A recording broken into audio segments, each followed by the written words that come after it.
Okay, more evidence that many popular YouTube atheists do not care. They just don't care about historical research or anything when it pertains to Jesus and the historical Jesus. They just don't care. I'm going to continue to chronicle these. This is 43Alley. He's a popular, relatively popular YouTube atheist here who made a video about the evolution of Jesus. And we're going to see, again, all kinds of errors here and comparisons to Hercules and all this.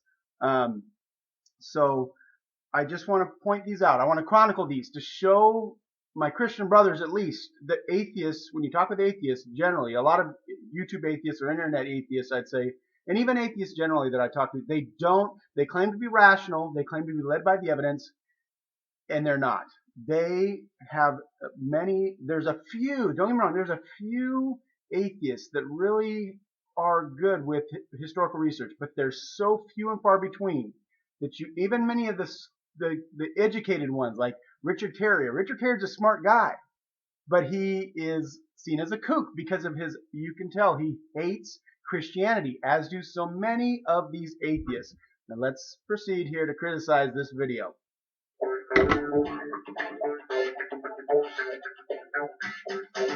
Hercules, or Hercules, as the Romans and modern Western Romans later called him, the greatest of the Greek and Roman heroes.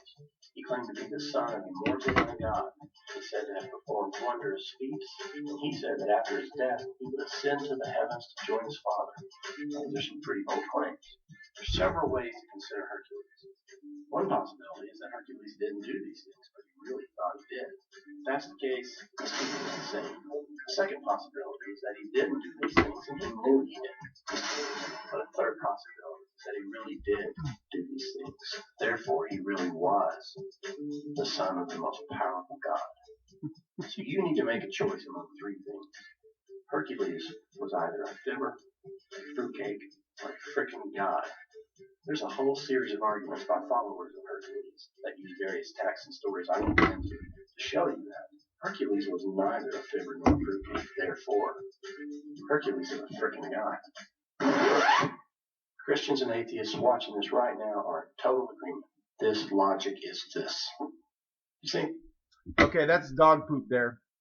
No, your 43Alley, your logic here is that Hercules, if he existed at all, would have existed in the 13th century BC, because he's connected to a king that was in existence before the fall of Troy, with all, Achilles and that story and all that. And the earliest writings we would have had about Hercules would have been 600 years later in a poem. And he's going to compare this to the sources we have on Jesus writing 20 years after, with that he doesn't mention, by the way, early traditions that we have in Paul's gospel. He's going to say it's the same old garbage. It's the same old ignorance that we're going to have here. It's the same old dog crap that atheists put out, the ignorant atheist, YouTube doofus atheist community that don't study the subject that they put out. They don't know anything about the historical sources of Christianity. They've just read some fringe kook atheist on a blog and they've run with that, and they don't know the sources. And they've spouted out, just like 43Alley here spouting out dog poop. 600 years later is the gap between what could possibly be Hercules' existence and a document that we might have about him. Okay, 600 years. He's going to compare that to Paul writing 20 years later, who's in touch with eyewitnesses, Peter, James, John, and many of the early Christians in the Holy Land, the people that had walked with Jesus. He's going to compare this, Hercules, and our sources on him to Jesus. It's just absolutely absurd, people. You cannot listen to these people. So let's move on here. And he's going to criticize CS Lewis with the legend, which he did deal with, and we'll deal with that in a second. Let's move on. Complete, right? The problem lies in the first premise. Obviously, those can't be the only three possibilities. And maybe Hercules didn't exist. But because Jesus was never actually born of a mortal with a God as a father. This argument, referred to as liar, lunatic, or lord, was first made popular by Christian apologist CS Lewis, the guy who wrote the Chronicles of Narnia. That poor man's Lord of the Rings. His liar, lunatic, or Lord Trilemma is the response when people say that Jesus was a great moral teacher, but not the Son of God.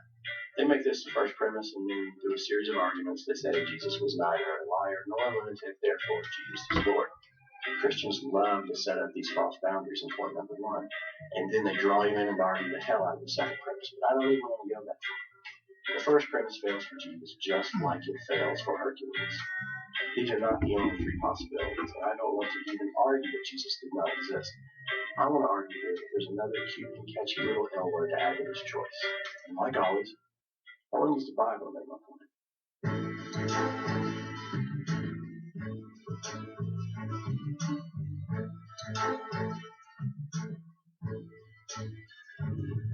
An atheist reads the Bible.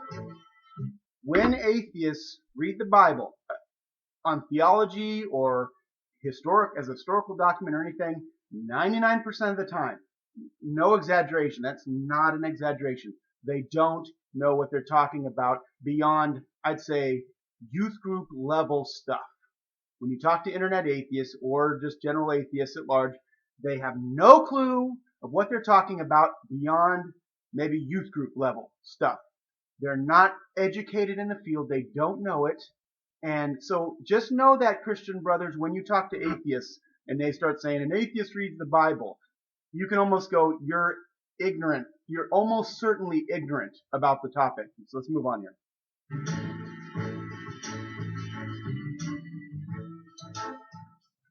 Hercules actually was worshipped at one time, and Christians worked really hard to discredit that. They didn't have YouTube, but they did have Preparatio Evangelica, a work attempting to prove the excellence of Christianity over pagan religions. They discredited Hercules by saying that Heracles' worship came about because of a historical figure who attained cult status after he died. Evidently, there really was a guy named Heracles or something similar who ruled the city of Argos. He must have been a decent guy, and his followers just got a little out of hand, and they made him out to be more than he really was. That's called legend, and it starts with the letter L, so I'm going to plug it into the cute little Jesus equation. Okay, a few things here. He's, again, comparing two things that it's absolutely ludicrous to compare together. Our earliest sources on Hercules, if he existed, would be 600 years later. Okay, 600. To Jesus, 20 years later with Paul's letters. And then if you go, whoa, it's huge gap there, 40 years later. Or I would say 35 years later, I would argue that. I think that Mark was written in 65 more because of its connection to Peter and to its connection to the Roman-Jewish War. But that's another thing. 40 years later, he's going to compare Mark 40 years later, and we'll deal with Mark too, and his crazy claims on him. 40 years later to 600 years later. 600. This is how crazy this is. Okay, this is how insane it is. Now he's bringing up here this one. This is what Bart Ehrman talks about. Liar. This is the trilemma that C.S. Lewis talks about. He's either a liar, lunatic, or he's Lord. But since his teachings, Jesus' teachings, don't seem to be the teachings of a lunatic or a liar, he must be Lord. That's the trilemma argument. Bart Ehrman says, well, maybe it's all made up. C.S. Lewis actually dealt with this and said, okay, well then, if it's all made up, then now you have 12 inexplicable lunatics rather than just one. And what he's saying there is that, so you have 12 people who made up and thought Jesus was divine, and those 12 people are crazy, but they're inexplicable lunatics. So you have 12 inexplicable lunatics that created these amazing ethical teachings and this amazing story and this amazing teaching that would be made up by lunatics. So that was his response to that, because somebody asked him about that. So that's why that's dismissed. And by the way, this the connection between this, when the Christians were worshiping Jesus, was the earliest creed we have, or the earliest hymn we have, actually, is in Philippians chapter 2, which has Jesus exalted as Lord and being worshipped, is again Philippians chapter 2, which is an early Jewish hymn that predates Paul, probably into the 30s. That goes into the 30s, talking about his ascension, okay, to the exaltation at the right hand of the Father. So anyway, that's why this is ruled out. Okay, these early Christians were saying tremendously high, Jewish Christians, by the way, who believe there's one God, not an immortal Zeus who cheats on his wife with Hera getting mad and all this stuff.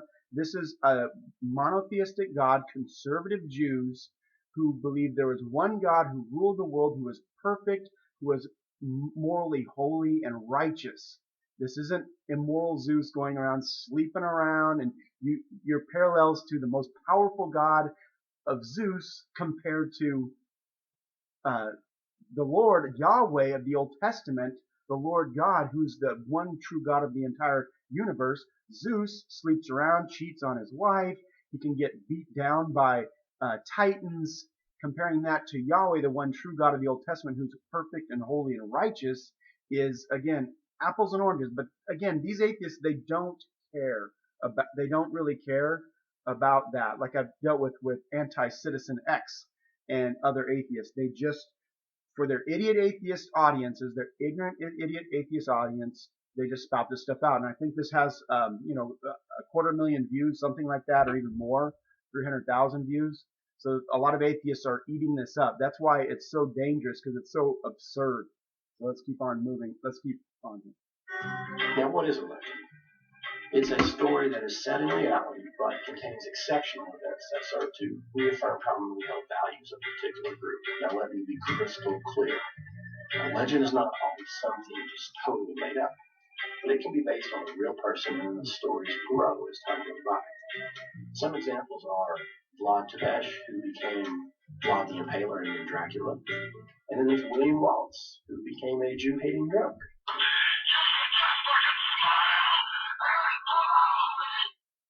Seriously though, this evolution is exactly what happens with Jesus in the New Testament. Now, the New Testament is not a novel with a series of chapters written by the same person. It's a collection of different books written at different times by various authors living in different countries, maybe even different languages. Today, it generally consists of 27 of those books.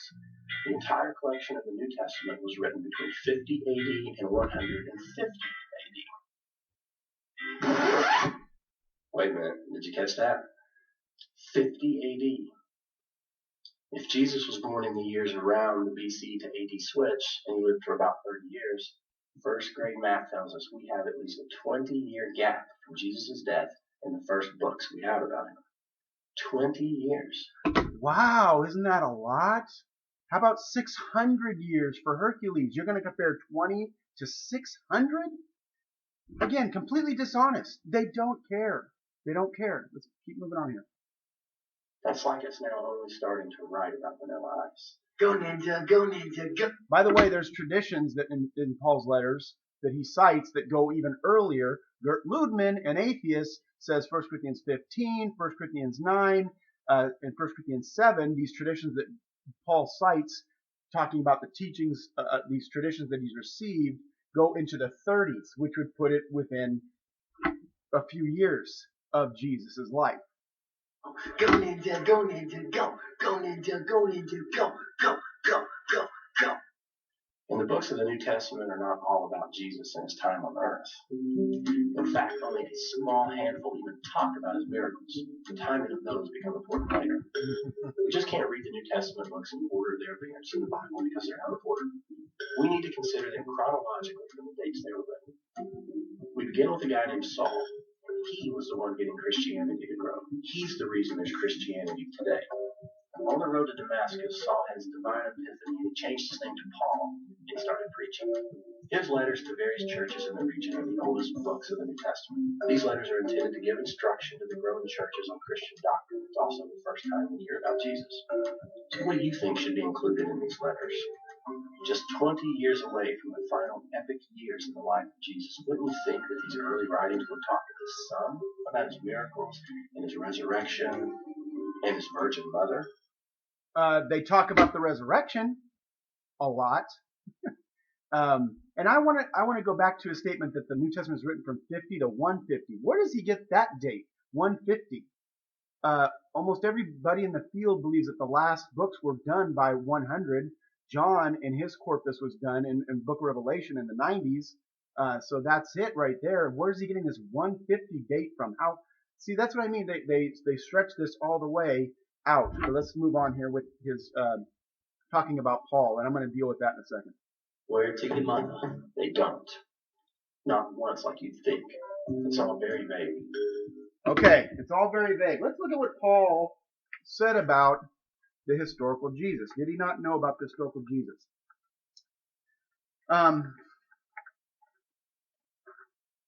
So here's my doctoral dissertation right here. 70,000 words on the early Christian church. The relationship between Paul and Jesus was my specific topic. So I've studied this a lot. I want to point out here what Paul states about the historical Jesus that he knew. Jesus was a descendant of Abraham the patriarch, Galatians 3:16. Jesus was a direct descendant of King David, Romans 1:3. By the way, Romans 1:3 is an early creed that probably predates Paul. Okay, the mention of Jesus being born of a woman, Galatians 4:4-5. Jesus was born and lived in poverty, 2 Corinthians 8 and verse 9. Jesus was born and lived under the Jewish law. So he knew he was a Jew. Galatians 4:4. Jesus had a brother named James and other brothers unnamed. Galatians 1:19. 1 Corinthians 9:5. Jesus had 12 disciples to whom the risen Lord appeared. 1 Corinthians 15:5. Peter was the spokesman of the 12. He knew Peter was the preeminent person in the 12.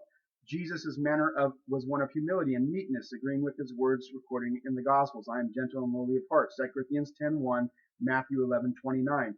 He was externally transfigured on a mountain. Mark 9:2, Matthew 17:2. Jesus called God Abba in the Gospels, Father, and Paul calls him that in Galatians chapter 4, verse 6, and Romans 8:15. He knew that he ministered primarily to Israel or Jews, Romans 15:8. He instituted a memorial meal on the night he was betrayed, 1 Corinthians 11:23-25. He was cruelly treated at the time, Romans 15:3. He was killed by the Jews of Judea, 1 Thessalonians 2:14-15. He testified before Pontius Pilate, okay, 1 Timothy 6:13. His death on a cross, Philippians 2:8, implies execution at Romans' hands for treason, Galatians 3:1, 6:17. He was buried, 1 Corinthians 15:4, which is, again, the tradition cited by Paul in 1 Corinthians 15 that goes into the 30s.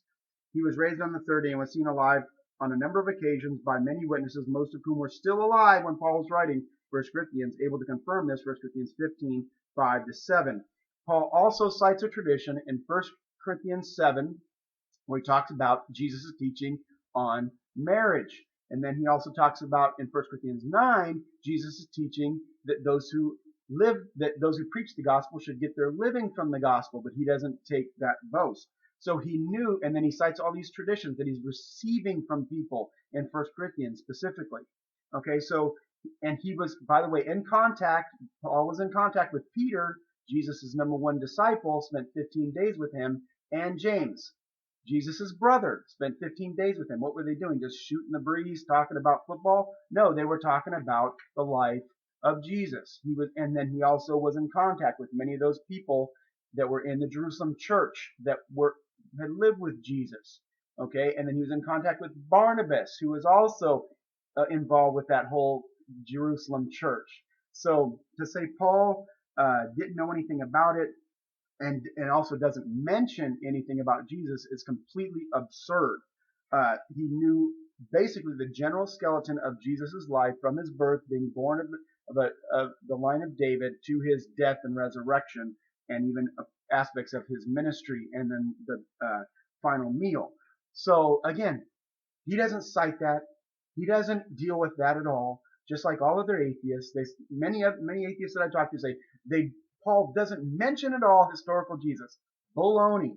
Okay, 1 Corinthians 11, he cites the tradition of Jesus's, the night that Jesus was betrayed, and the communion, the institution of the communion, when Jesus broke the bread and gave the wine and all this. Okay, and then again the tradition in 1 Corinthians 15, where he receives from the Jerusalem church, almost certainly Peter and James. Those are the two people he talked to in Jerusalem after his conversion, were Peter and James, and those are the two names specifically mentioned in the tradition in 1 Corinthians 15, Peter and James.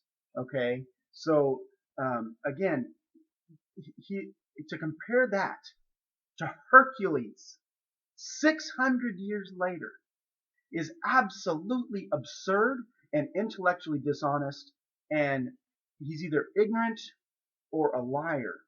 Okay, he just does not know, which most don't, and he also doesn't care. He doesn't care like most atheists that I listen to on here that I've chronicled before. They just don't care. They don't care about it.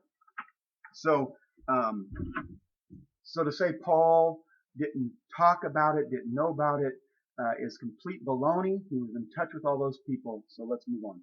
Paul's first letters are 1st and 2nd Thessalonians, 52 to 53 AD.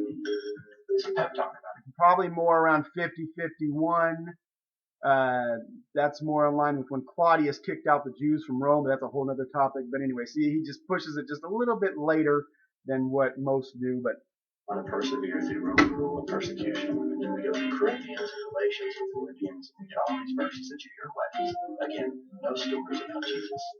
So lie, complete lie. Approximately the next 20 years, we have these letters from Paul and others that were read out loud to churches. They cited Jesus' teachings, and he's referred to as the Son of God who died for us, but the specifics are slim.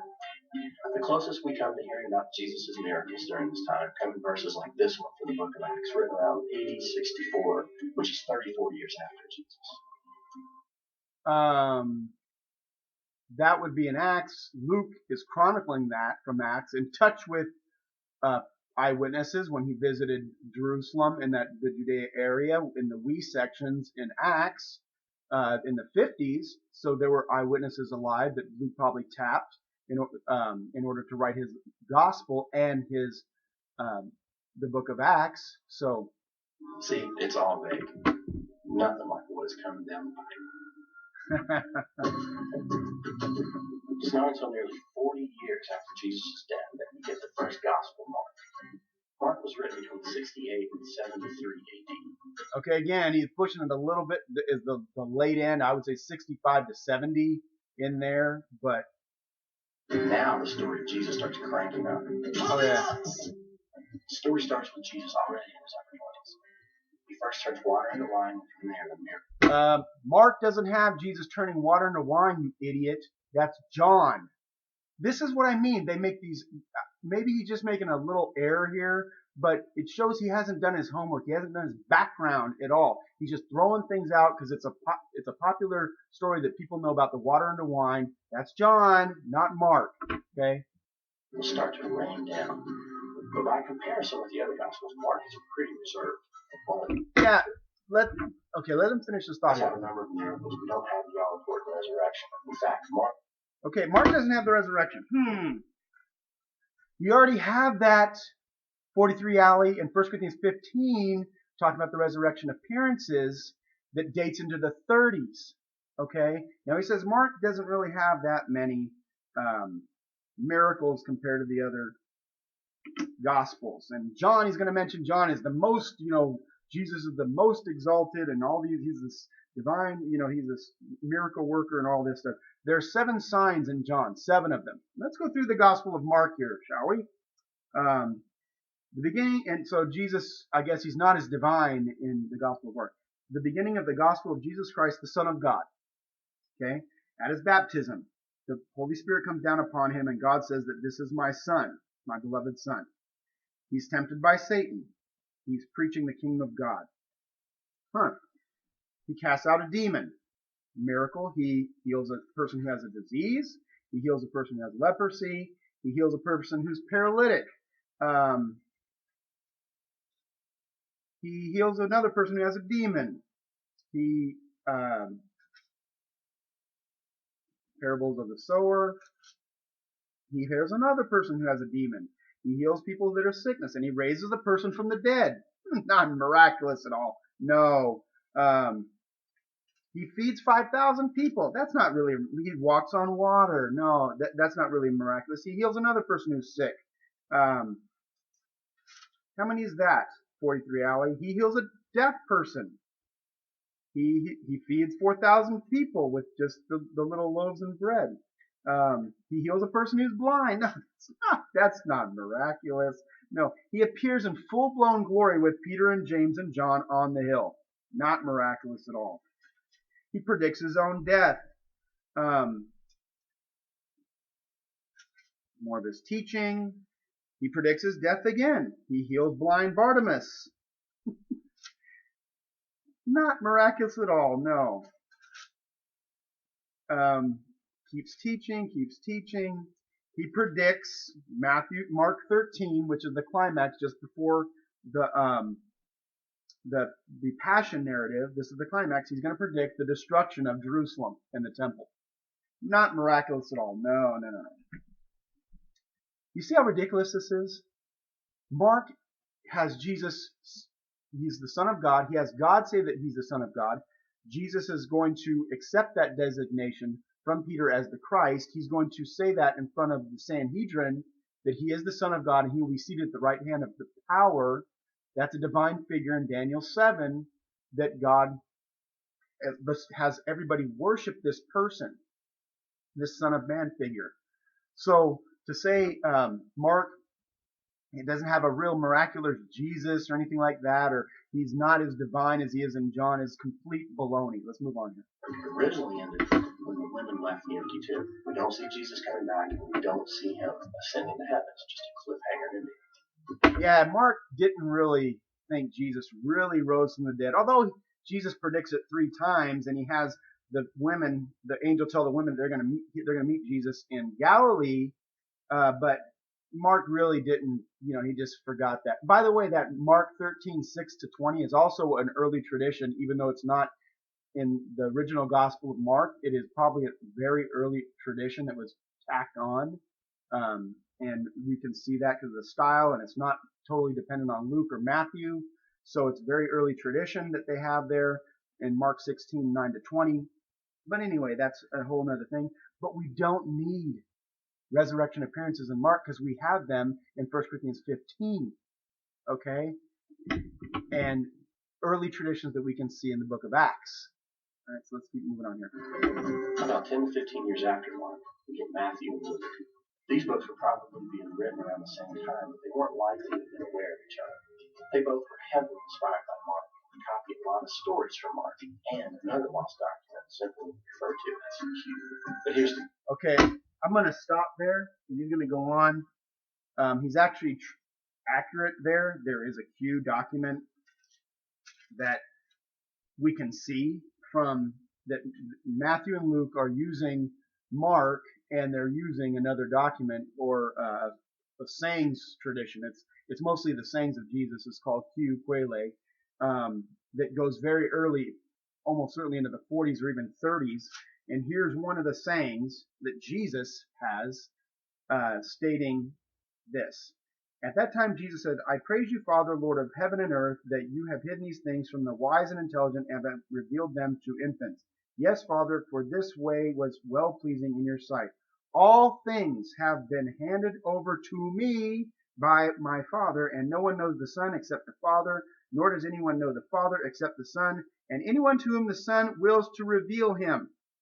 Come to me, all who are weary and heavy laden, and I will give you rest. Take my yoke upon you, and learn from me, for I am gentle and humble in heart, and you will find rest for your souls, for my yoke is easy and my burden is light. That is an incredibly high claim for Jesus to make. And there's a bunch of them. I could go on and on of Jesus's really high claims. He is the exclusive revelation of God. This was from Q, which dates a decade at most in the time of the eyewitnesses from the death of Jesus. Okay, and to say that they would make this up or distort or create these completely fabricated sayings of Jesus like he's a legend and all this is ridiculous. Imagine if somebody started making up stuff that Martin Luther King Jr. said in the 70s or 60s, right after he died. People would be like, no, there was actually this statue that was made of Martin Luther King Jr. in Washington, D.C., where they quoted something that was close to what he said, and people were upset because it wasn't exactly what he had said. Okay, this is the same situation we have going on with Q, the sayings tradition, in the early church. They would have preserved it. They believed this man was the Son of the living God, the Messiah, the means to salvation of the Jewish people first and of the world itself. That this was the most important figure in human history. So to say they just made up these sayings and they got distorted and it's all a legend a decade later is ridiculous, and to compare it to the claims of Hercules, where the earliest document we have of him is 600 years after maybe when he lived in the 13th century BC, is absurd. Again, these atheists are intellectually dishonest, and people tell me, don't get mad. Why are you getting all mad? This is over and over again. We see this from atheists, internet atheists, and just atheists in general. And they claim to be so intelligent, they claim to be so smart, and they are anything but. They have generally, there's a few that are reasonable, a few, very few, but the vast majority have just a hatred for Christianity, and it oozes out of them, just like this video made by 43Alley. Okay, so that's it. I'm going to post this, and if you have any questions, leave comments down below. God bless.